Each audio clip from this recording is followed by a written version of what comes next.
Hi అండి. ఇవాళైతే నేను పూరీలు చేద్దాం అనుకుంటున్నాను. పూరీలకైతే నేను ఇవ్వండి గోధుమ పిండి ఒక కప్పు తీసుకున్నాను, ఈ కప్పుతోటి. అలాగే మైదా పిండి అరకప్పు.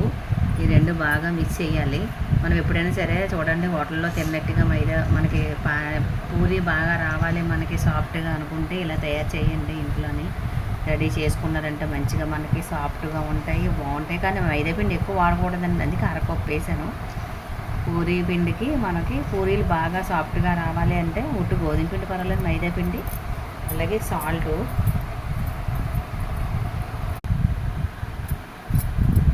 ఎక్కువ కాదులేండి, కొంచెం. దీంట్లోనే మళ్ళీ ఇంకోటి వేస్తాను చూడండి. కొంచెం ఆయిల్ కూడా ఇందులో మనం వేసి మంచిగా బాగా ఈ పిండిని కలిపామనుకోండి, మనకి చక్కగా పూరీలు మనకి సాఫ్ట్గా వస్తాయి, బాగుంటాయి. సేమ్ మనం చూడండి తెచ్చుకొని తింటాం కదా హోటల్ నుంచి, అలా ఉంటాయి పూరీలు, బాగుంటాయి. ఎవరైనా సరే ట్రై చేయండి. ఎందుకంటే ఇప్పుడు క్లైమేట్ బాగుంది కదండి, మంచిగా. మనం ఎప్పుడు ఆయిల్ ఫుడ్ అయితే ఎక్కువగా తినం కాబట్టి ఈ టైంలోని ఏదో ఒక వర్షాకాలం కాబట్టి ఈ టైంలో క్లైమేట్ బాగుంటుంది కాబట్టి పూరీలు తినాలనిపిస్తుంది.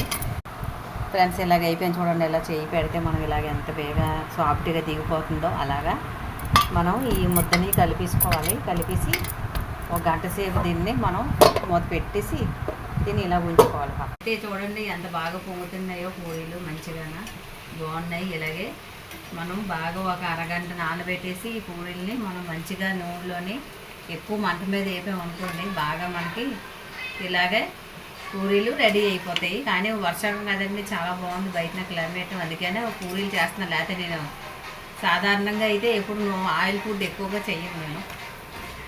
ఎవరైనా సరే ట్రై చేయండి, చాలా ఇష్టం అండి. మంచిగా అందరూ పెద్దవి తింటారు, నాకు ఫస్ట్ నుంచి ఇష్టము.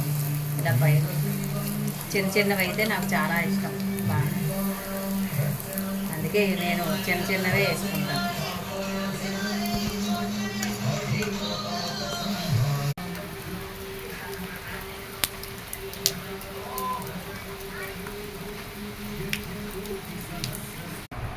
అయితే చూడండి పూరీలు ఎంత బాగా వచ్చాయో, మంచిగా బ్రౌన్ కలర్లోనే కలర్లో వచ్చేవి, ఎంత బాగున్నాయో. కోర్మా కూడా చూడండి మంచి బాగా కుదిరింది. ఏదైనా సరే ఈ కాలంలోని, వర్షాకాలంలోనే మనం మంచిగా చేసుకొని తిన్నాం అనుకోండి, ఎంత బాగుంటుందో. మనకి ఎన్ని తిన్నామో తెలియదు, అంత తినేస్తాము. పూరీలు కోర్మా చూడండి ఎంత బాగా వచ్చాయో. ఇలాగే మనం కూర ముంచుకొని చక్కగా తిన్నా